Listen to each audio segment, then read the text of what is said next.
1 चम्मच काला नमक, हाफ चम्मच वाइट नमक,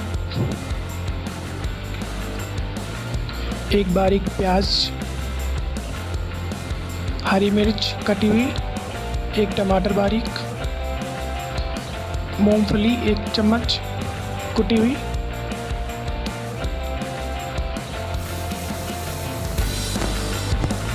मिक्स, जीरा पाउडर भुना हुआ, हरा धनिया गार्निश करने के लिए। हेलो दोस्तों, welcome Atish kitchen. Please subscribe कर लें चैनल को।